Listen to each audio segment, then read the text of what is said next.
절간에 가보면 스님들이 모두 삭발을 하고 있는데요, 삭발을 한 이유는 깨달음이라고 합니다. 그래서 그들은요, 일일 삼마 이런 표현을 쓰는데, 이 마자가 갈마자입니다. 그러니까 쓰다듬다, 그 다음에 문지르다라는 뜻이 있는데요, 이 스님들이 삭발한 머리를 하루에 3번씩 만져본다는 겁니다. 그러면서 중생을 구원하는 본분을 잊지 말자, 그러면서 깎은 머리를 하루에 3번씩 만져본다고 그래요. 여러분, 우리 그리스도인에게는 뭐가 있을까요?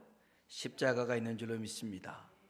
우리도 믿지 않는 세상 사람들을 구원하기 위한 이 사명을 잊지 않도록 하루에 3번씩이 아니라 30번이라도 십자가를 바라보고 십자가를 묵상하는 사람 되길 주의 이름으로 축복합니다.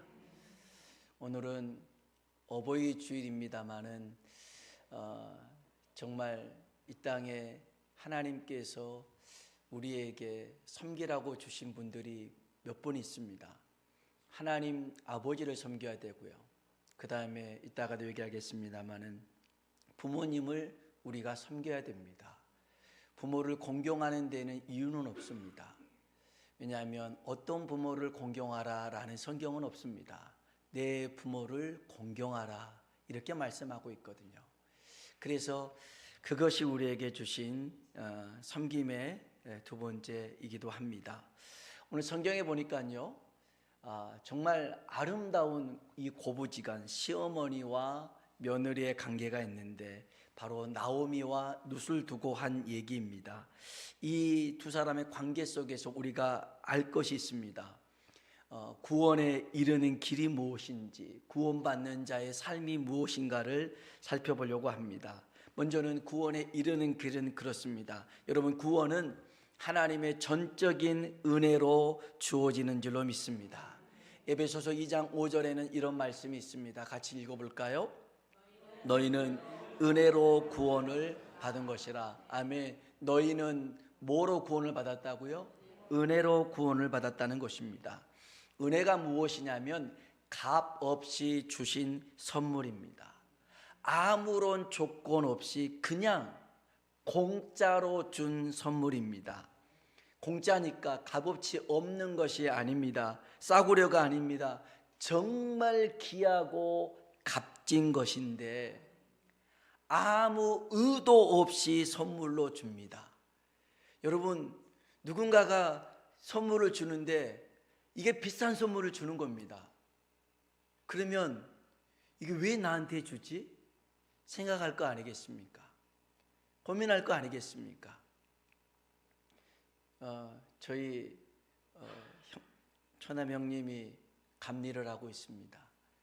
지금도 감리 업무를 현장에서 하고 있는데, 감리를 하면서 이제 참 문제들이 많이 일어나잖아요. 그 공사를 잘 해결해 달라고 뒷돈 같은 것들도 넣어주는 일들이 왕왕 있습니다.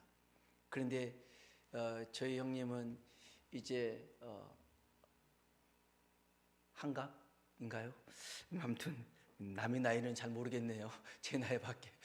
아무튼 내년이 한갑인가 봅니다. 그래도 지금 현장에서 일을 하고 있는데요, 근데 원칙이 하나 있습니다. 어떤 원칙이 있냐면, 누군가 나한테 100만 원을 그냥 주면 나는 1000만 원의 일을 봐줘야 된다, 10배는 봐줘야 된다라는 그런 거기 때문에 그걸 받질 않았습니다.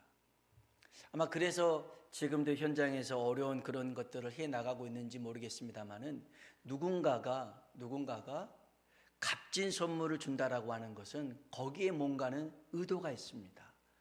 그런데 하나님이 우리에게 너무너무 귀하고 값진 선물을 주셨는데 그냥 주신 겁니다. 아무 의도가 없습니다. 공짜로 주셨습니다. 그래서 이것을 성경에는 은혜라고 얘기합니다. 왜 하나님이 우리에게 은혜로 구원을 주셨을까? 이유는 한 가지입니다. 고린도전서 1장 29절입니다. 같이 한번 읽어볼까요?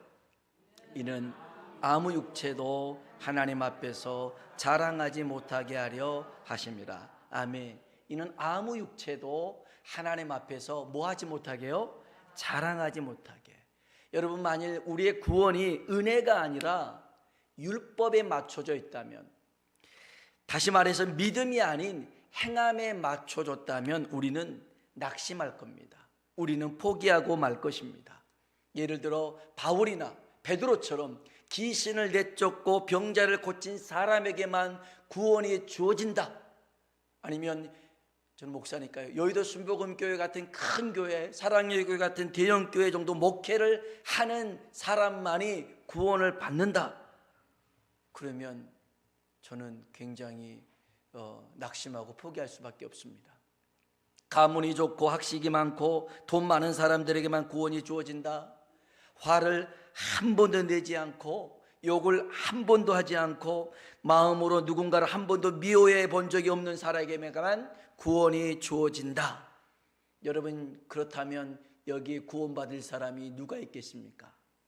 아무도 없습니다. 아마 이렇게 구원의 조건이 있다면 나는 틀렸어라고 생각할 것입니다. 그러나 구원은 우리에게 있지 않고 하나님께 있는 줄로 믿습니다. 하나님의 은혜로 말미암아 어느 누구든지 예수님께서 나의 죄를 위하여 십자가에 죽으시고 사흘 만에 부활하심으로 말미암아 나의 구원자가 되시고 주인이 되심을 믿는 자는 구원을 받게 될 줄로 믿습니다. 여러분, 구원은 올라가는 게 아니라 내려오는 것입니다. 인간의 행위로 올라가서 구원을 얻어내는 것이 아니라 하나님의 은혜로 부어지는 것이라는 것이죠. 여러분, 구원은 예수님께서 하늘 보좌에서 내려오셔서 이루어진 것입니다. 뿐만 아니라 십자가에서 죄인처럼 매달려 죽으심으로 더 내려오셨습니다. 그리고 죽음, 사망의 권세까지 더 내려가셔서 우리를 구원하신 줄로 믿습니다. 그래서 여러분, 구원은 낮은 곳에 임합니다. 내가 낮아질 때 비로소 하나님의 은혜가 고이게 될 줄로 믿습니다. 내가 높아져 산 꼭대기가 되면 하나님의 은혜는 모두 흩어지고 맙니다. 그러나 내가 낮아져 웅덩이가 되면 하나님의 은혜가 모두 고이게 될 줄로 믿습니다. 한번 따라 합시다. 주 앞에서 낮추라. 그리하면 주가 높이시리라. 아멘. 우리가 낮아질 때 우리 하나님은 우리를 높이신다는 것이죠. 찬송가 563장 종종 얘기합니다마는 예수 사랑하심을 그 3절에 보면 이런 가사가 있잖아요. 내가 연약할수록 더욱이 여기사 높은 보좌 위에서 낮은 나를 보시네. 날 사랑하심, 날 사랑하심, 날 사랑하심 성경에 쓰였네. 아멘. 내가 연약할수록 더욱이 여깁니다. 높은 보좌 위에서 나를 바라보십니다. 이것이 하나님이 우리를 사랑하시는 방법인 줄로 믿습니다. 구원에 관한 교리 중에 칼빈주의가 있고 알미니안주의가 있습니다. 장로교는 칼빈주의입니다. 오순절 계통의 감리교, 그 다음에 우리 교단의 기하성 선결교는 알미니안주의입니다. 차이가 있습니다. 칼빈주의는 예정론을 얘기하고요, 알미니안주의는 예지론을 얘기합니다. 이렇습니다. 칼빈주의에서는 선악과, 아담과 하와가 따먹을 것을 이미 알고 사람도 만들고 선악과도 만들었다라고 얘기합니다. 그러나 알미니안주의에서는요, 아담과 하와가 선악과를 따먹을 줄 알고 계셨지만 이미 그것을 먹도록 만들지는 않고 인간에게 자유의지를 주셨는데 결국 따먹고 말 것이라는 것을 알고 있었다. 이게 예정론의 알미니안주의입니다. 한 번 더 얘기하겠습니다. 칼빈주의는 사람이 태어날 때 이미 천국 가고 지옥 갈 사람이 정해졌다. 천국 갈 사람이 어떻게 하든지 믿게 되어 천국에 가게 되고, 지옥 갈 사람은 어떻게 하든지 믿지 않게 되어 지옥 간다라는 게 칼빈주의입니다.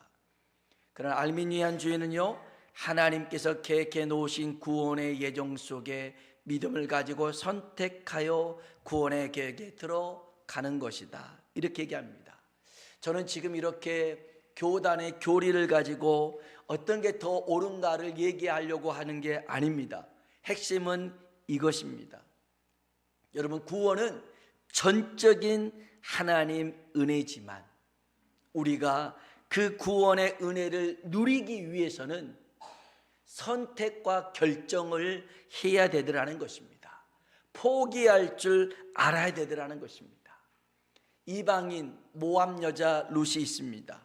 이 이방 여인이 하나님의 백성이 되고 나중에 보면 메시아의 계보에 오르는 축복을 누리게 됩니다. 어떻게 이게 가능합니까? 하나님의 계획이었습니다. 하나님의 섭리였습니다. 이것을 은혜라고 얘기합니다. 하나님의 은혜가 아니고서는 이방 여인 룻이 하나님의 백성이 되고 메시아의 계보에 오를 수가 없습니다. 틀림없이 하나님의 은혜였지만 룻이 아무것도 안 한 것은 아니었습니다. 그녀는 시어머니 나오미를 따라갔습니다. 룻은요, 부모를 버리고 고향을 버리고 민족을 버리고 종교를 버리고 삶의 터전을 버리고 시어머니 나오미를 따라갔습니다. 자기 동서였던 오르바가 있는데요, 오르바는 제가의 기회를 얻어 돌아갔지만 룻은 그것을 포기하고 시어머니 나오미를 따라갑니다. 이렇게 나오미를 따라갔던 룻은 구원을 받고 하나님의 백성이 되고 메시아의 계보에 오르는 축복을 얻게 되는 것이죠. 주님은 제자들에게 이렇게 말씀하셨습니다. 마태복음 16장 24절입니다. 같이 한번 읽어볼까요? 이에 예수께서 제자들에게 이르시되 누구든지 나를 따라오려거든 자기를 부인하고 자기 십자가를 지고 나를 따를 것이니라. 아멘, 아멘. 주님은 제자들에게 나를 따라오라고 말씀하셨습니다. 주님은 제자들을 끌고 가지 않았습니다. 따라오라고 말씀하셨습니다. 나오미도 룻을 끌고 가지 않았습니다. 그녀가 따라간 것입니다. 그럼 여러분, 구원에 이르는 길이 뭐냐? 첫째, 믿고 순종하며 따르는 것입니다. 여러분, 믿고 순종하고 따르면 어느 누구라 할지라도 구원을 받게 될 줄로 믿습니다. 요한복음 1장 12절은 이렇게 말씀하고 있습니다. 읽어볼까요?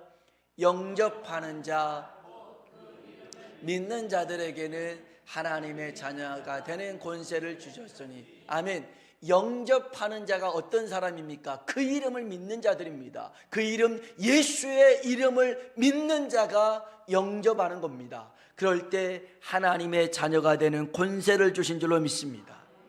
우리가 영접한다라고 하는 것은 그냥 모셔드린다는 뜻이 아닙니다. 우리가 예수님이 나의 그리스도가 되심을 고백하는 것은 두 가지입니다. 예수님이 나를 구원하실 구원자이시요 나의 주인입니다, 이 뜻입니다. 우리는 이 한 가지만 믿어서 구원받는 게 아닙니다. 이 두 가지를 다 믿어야 됩니다. 예수님이 나의 구원자이시요 나의 주인이십니다.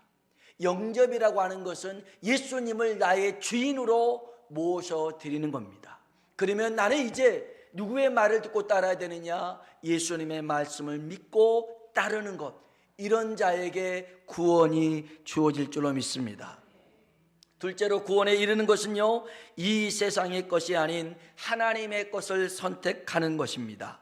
히브리서 11장 24절로 25절입니다. 같이 한번 읽어볼까요?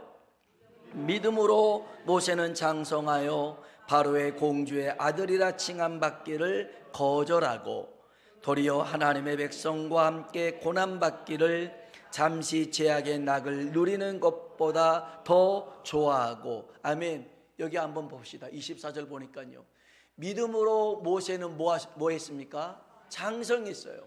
믿음으로 장성했습니다. 믿음으로 했기 때문에 바로의 공주의 아들이야 칭함받기를 뭐 할 수 있었습니까? 거절할 수가 있었어요. 여러분, 믿음으로 성장해야 이 세상의 유혹과 편안함과 이 세상이 추구하는 것들을 거절할 수도 있습니다. 거절하는 이유가 무엇입니까? 더 좋은 것을 선택하기 위함이었습니다. 그 다음 볼까요? 도리어 읽어봅시다. 도리어 하나님의 백성과 함께 고난받기를 잠시 죄악의 낙을 누리는 것보다, 아멘, 아멘. 믿음이라고 하는 것은 이겁니다. 어떤 것이 더 좋은가를 선택할 수 있는 눈이 있는 것입니다. 그래서 밭에 감추어진 보화를 발견했던 사람이 자기의 모든 소유를 팔아서 그 밭을 샀다라고 성경은 천국의 비유를 얘기합니다. 그런데 여기서 핵심이 뭔지 아십니까? 모든 소유를 팔아서 이 밭을 사는 그 동기가 뭐였냐면 밭에 감추어진 게 보물이라는 것을 알았다라는 것입니다. 보물의 가치를 알았다는 것이죠. 그래서 그것을 발견하고 모든 걸 팔아서 그 밭을 산 거였습니다. 오늘 저와 여러분에게 예수 그리스도가 이 세상의 어떠한 것과도 비교할 수 없고 바꿀 수 없는 유일한 보석으로 발견되어지길 주의 이름으로 축원합니다. 그러면 택할 수가 있습니다. 다른 길이 없음을 안다면 그 길만을 갈 수 있는 것입니다. 오늘 구원에 이른 길은 오직 예수밖에 없는 줄로 믿습니다. 한번 따라 합시다. 오직 주님만 믿고 따르게 하소서. 한 번 더요. 세상의 것이 아닌 주님의 것을 선택하게 하소서. 아멘, 아멘. 여러분, 구원에 이르는 길은 하나님의 은혜로 주어지는데 우리가 그것을 믿음으로 선택할 때 우리에게 나타나는 것인 줄로 믿습니다. 이 룻도 하나님의 은혜 가운데 하나님 백성 됐지만 그가 자기의 모든 것을 다 내려놓고 포기하고 하나님 자녀, 하나님 백성 되기를 선택했기 때문에 그에게 그 은혜가 주어졌더라는 것입니다. 두 번째로는요, 여러분, 구원받는 자의 삶, 하나님 믿는 삶이 참 중요합니다. 여기 성경에 이 룻과 나오미는 룻은 며느리고 나오미는 시어머니입니다. 고부간의 사이였죠. 여러분, 시어머니와 며느리의 관계를 맺어준 건 누구겠어요? 아들입니다. 남편이겠죠. 남편입니다. 여러분, 그래서요, 고부 갈등은 아들 역할 잘하면 됩니다. 남편 역할 잘해주면 문제될 게 없어요. 근데 이 아들 역할을 잘 못하고 남편 역할을 잘 못하니까 이 갈등이 생기는 거예요. 쉽습니다. 어머니한테 가가지고 그럼 며느리 욕하면 되고, 며느리한테 가서는 어머니 욕하면 됩니다. 당신이 최고라고 하면 됩니다. 어머니 최고라고 하면 됩니다. 그 모든 욕은 다 자기가 얻어먹으면 됩니다. 참 지혜가 필요한 일이기도 합니다만은 이 룻과 나오미의 가정 연결고리가 끊어졌어요. 아들이 죽었습니다. 남편이 죽었습니다.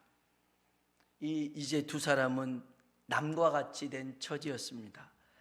그런데 이 룻은 남편이 살아있을 때도 시어머니한테 굉장히 잘했습니다. 그런데 남편이 죽고 난 다음에도 이 시어머니에게 굉장히 잘합니다. 룻기 1장 8절 한번 볼까요? 같이 한번 읽어봅시다. 나오미가 두 며느리에게 이르되 너희는 각기 너희 어머니의 집으로 돌아가라. 너희가 죽은 자들과 나를 선대한 것 같이 여호와께서 너희를 선대하시기를 원하며, 아멘. 너희가 죽은 자들과 나를 선대한 것 같이. 죽은 자들 남편도 잘 섬겼어요. 그리고 이 어머니도 선한 대접을 하면서 잘 섬겼습니다. 여러분, 효는요, 뭔가를 바라고 이유가 있어야 하는 것이 아닙니다. 부모에게 아무 것이 없다 할지라도 순종하고 공경해야 하는 것이 성경이 우리에게 말해주고 있는 것입니다. 우리 에베소서 6장 1절 한번 봅시다. 같이 한번 읽어볼까요? 자녀들아 주 안에서 너희 부모에게 순종하라. 이것이 옳으니라. 아멘. 자녀들아 주 안에서 너희 부모에게 뭐하라고요? 순종하라. 내 부모에게 순종하라. 이것이 옳다라는 것입니다. 저도 장성에서 보니까요, 어머니께서 하시는 것이 조금 마음에 안 드는 것도 있습니다. 그래서 조금 더 어떤 게 더 효율적인가, 어떤 게 좀 더 나은가를 말씀드릴 때가 있습니다. 그런데 잘 안 하십니다. 그러면 그럴 때마다 속상하기도 합니다. 그런데 어느 순간 이런 생각을 해봤어요. 지금 내가 어머니한테 이렇게 하는 게 내 속 편하자고 하는 것인가, 어머니 편하자고 하는 것인가를 생각해 보니까 어머니 편하자고 하는 것보다 아닌 내 마음 편하자고 하는 게 있더라고요. 아, 이건 효도가 아니구나. 제가 시골에서 사역할 때 장로님 한 분 계셨어요. 그 장로님의 아버님이 계셨는데 치매를 걸리셨어요. 근데 이분이 치매를 걸리셨는데 이제 이렇게 봄날이 되면 논에 이제 물을 받습니다. 뭐 내기하고 모짜리 하려고 물을 받아요. 그런데 이 장로님 아버지가 꼭 그 물을 다 힘들게 받아 놓으면 물꼬를 터버립니다. 물꼬로 와서 또 그 장로님 아버님은 신발을 안 신고 돌아다니셔요. 맨발로 돌아다니시는데 이게 뭐 이제 그 동네만 그런 게 아니라 뭐 한참 가는 뭐 현대 사원 아파트 있는데 거기까지 막 맨발로 돌아다니면서 막 이렇게 하시는데 그런 아버지가 참 너무너무 참 불편하고 창피한 거죠. 너무 속상한 거예요. 어렵게 물을 다 받아놨는데 물꼬를 터버리니까 얼마나 속상합니까? 그래서 이분이 참 선비거든요. 이 장로님이 점잖으신 분인데 아버지에게 한번 큰 소리를 쳤어요. 대체 아버지 왜 그러냐고, 좀 정신 좀 차리라고 막 큰 소리를 쳤어요. 그런데 그 뒤로도 이제 이렇게 몇 번 있었는데 그 장로님 아버님이 돌아가셨어요. 나중에 알고 보니까 그 장로님 아버지가 그렇게 어렵사리 논에 물을 받아놓은 걸 물꼬를 튼 건 이유가 뭐냐면 아들 도와준다고. 내 아들 힘들게 농사 짓고 있으니까 자기 나름대로는 도와주는 방법이 그 방법이었어요. 그 방법이었어요. 그래서 그 막 손발이 막 손가락이 막 굉장히 보통 사람 손가락이 아닙니다. 2배 정도의 손가락마다 이렇게 굵습니다. 그렇게 일을 많이 했어요. 평생을 그렇게 농사로 일을 했던 분인데 그렇게 일하면서 딱 한 가지 아들밖에 생각 안 하시더라고요. 그런 아버지가 돌아가시고 나니까 이 장로님이 얼마나 우시는지 몰라요. 아버지 미안하다고, 아버지 죄송하다고, 아버지 죄송하다고. 여러분, 우리 기독교는 사실은 효의 종교입니다. 효의 종교예요. 어떤 분들은 야, 기독교는 뭐가 효의 종교냐, 제사도 드리지 않는데, 여러분, 우리 기독교는요 돌아가신 분에게 공경하는 게 아니라 살아계신 분에게 공경하는 겁니다. 효는요 죽었을 때 못 드셔봤던 음식 잔뜩 쌓아놓고 드세요. 어떻게 먹어요? 못 먹지. 그게 무슨 효도입니까? 살아생전에 드실 수 있는 것들을 대접해 드리는 것, 이게 효도 아니겠어요? 여러분, 그래서요 부모님은 기다려주지 않더라고요. 기다려주지 않아요. 그래서 계실 때 여러분 정말 우리 부모님을 공경하고 효도함으로 복을 받는 우리 모두가 되길 주의 이름으로 축원합니다. 사실은 이 효도는요 약속이 있는 첫 계명이라고 그래요. 그래서 10계명의 1계명부터 4계명까지는 하나님에 관한 계명입니다. 대신계명이고요. 5계명부터 10계명까지는 사람과의 관계 속에서 주신 계명이라 해서 대인계명이라고 합니다. 이 대인계명의 첫 번째 제5계명이 내 부모를 공경하라 였습니다. 그리하면 내가 잘되고 장수하리라 말씀이 있습니다. 여러분, 부모를 공경하는 것은, 효도하는 것은 당연한 일임에도 불구하고 하나님은 약속을 하셨어요. 내가 내게 복을 주고 잘되게 하리라, 장수하리라. 그래서 부모를 공경하는 것은 약속이 있는 첫 계명이라고 얘기를 하는 겁니다. 여러분, 당연한 일이지만 하나님은 그 당연한 일도 우리에게 복을 주시마 약속하신 게 효도입니다. 오늘 육신의 부모에게도 또 하나님 아버지에게도 공경하고 효도할 수 있는 우리가 되길 주의 이름으로 축원합니다. 이 룻 얘기를 다시 해보죠. 룻은 시어머니를 섬기기 위해서 낯선 나라 유다 땅으로 갑니다. 낯선 땅 베들레헴으로 갑니다. 낯선 사람들이 있는 그곳에서 살기로 다짐을 합니다. 룻기 1장 16절 17절입니다. 같이 한번 볼까요? 룻이 이르되 내게 어머니를 떠나며 어머니를 따르지 말고 돌아가라 강권하지 마옵소서. 어머니께서 가시는 곳에 나도 가고 어머니께서 머무시는 곳에서 나도 머물겠나이다. 어머니의 백성이 나의 백성이 되고 어머니의 하나님이 나의 하나님이 되시리니 어머니께서 죽으시는 곳에서 나도 죽어 거기에 묻힐 것이라. 만일 내가 죽는 일 외에 어머니를 떠나면 여호와께서 내게 벌을 내리시고 더 내리시기를 원하나이다 하는지라. 아멘. 아멘. 룻은요, 시어머니뿐만 아니라 시어머니가 믿는 하나님을 믿기로 작정을 합니다. 그리고 시어머니가 가는 곳 같이 가고 시어머니가 사는 곳에서 같이 살고 시어머니가 시키는 대로 그대로 하겠다라고 나아갑니다. 이것은 시어머니 나오미가 룻이 성품이 좋아서만이 아닙니다. 시어머니가 잘해준 겁니다. 잘해준 거예요. 하나님 믿는 모습을 잘 보여준 겁니다. 제가 어떤 분에게 예수 믿고 우리 같이 신앙생활 하자고 교회 나가자고 그랬더니 저는 우리 어머니가 죽으면 교회를 가겠습니다. 어머니가 교회 권사님이에요. 어머니가 죽으면 교회 가겠습니다. 그런 거예요. 어머니가 권사님인데 집에서 하시는 것은 권사님이 아니었어요. 그렇게 시집살이를 시키고 괴롭히고 힘들게 하니까 어머니가 믿는 그 하나님, 어머니 살아상전에는 안 믿겠더라는 거예요. 잘못 산 거 아니겠어요? 잘못 산 거 아니겠어요? 여러분, 이 시어머니가, 이 나오미가 잘 사는 모습을 보여주니 이 룻도 그 시어머니를 닮아서 그렇게 살겠다 얘기합니다. 이 룻은요, 정말 그 입으로 사랑을, 입으로 효를 말하는 자가 아니라 삶으로 보여줬던 사람인데요, 우리 룻기 2장 11절 한번 봅시다. 같이 한번 읽어볼까요?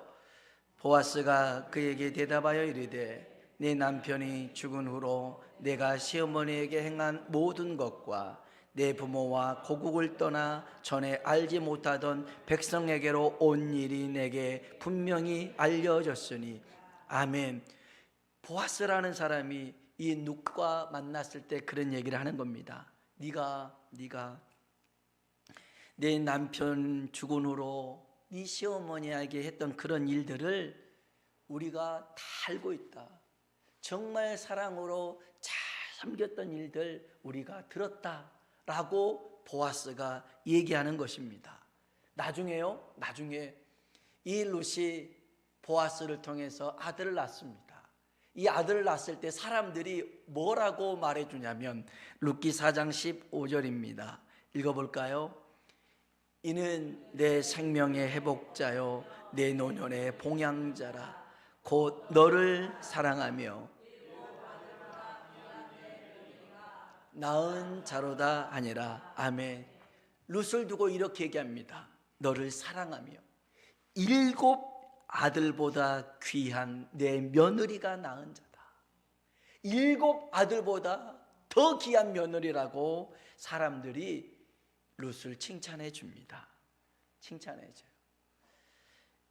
여러분, 이럴 수밖에 없었던 것은 이 룻뿐만 아니라 이 나오미도 이 룻의 마음을 잘 헤아렸었던 그런 마음들이 있었습니다. 그래서 이런 아름다운 마음들이 있었기 때문에 하나님이 이 가정에 은혜와 복을 베풀어 주셔서 다윗의 할아버지 오벳을 이 가정에 태어나게 합니다.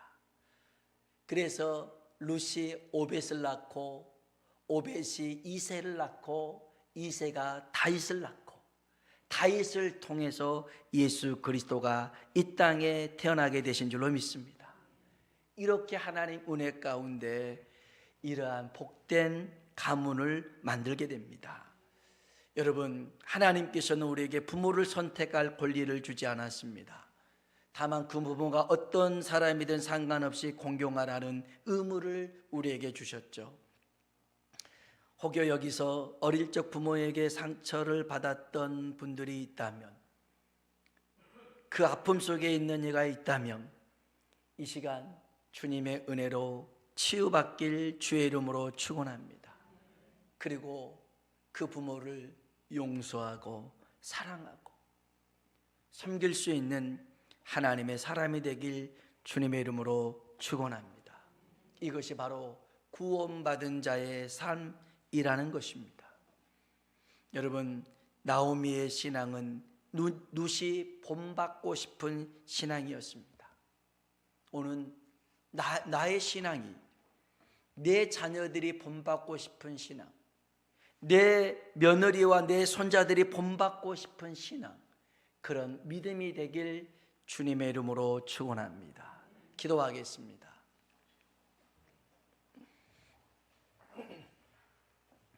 오늘 나오미와 룻의 가정을 보면서 우리가 기억할 수 있는 것은 하나님의 은혜가 임한 것이죠. 그리고 그 은혜 속에 룻은 하나님의 백성이 되기로 선택하고 결정을 합니다. 그로 말미암아 그는 나중에 예수 그리스도 메시아의 구원의 계보에 이르는 복된 은혜를 누리게 됩니다. 하나님, 내게 주신 이 은혜가 귀함을 압니다. 나를 위하여 예수님께서 십자가에 피 흘려 죽으심으로 나를 구원해 주신 사실을 오늘 내가 믿어 구원함에 이르게 하여 주시고, 구원받는 우리의 삶을 통하여 믿지 않는 사람들에게 선한 영향력을 미치는 하나님 사람 되게 하여 주옵소서. 특별히 하나님, 육신의 부모에게 순간 이해가 되지 않고 순간 이 모든 것들이 내 마음에 들지 않는다 할지라도 내 부모를 공경하라, 이것이 옳으니라 말씀하신 하나님 말씀에 순종하며 살아가는 구원받는 자의 삶이 우리들의 삶이 되게 달라고요. 우리 다 같이 기도하겠습니다. 하나님 아버지, 감사합니다.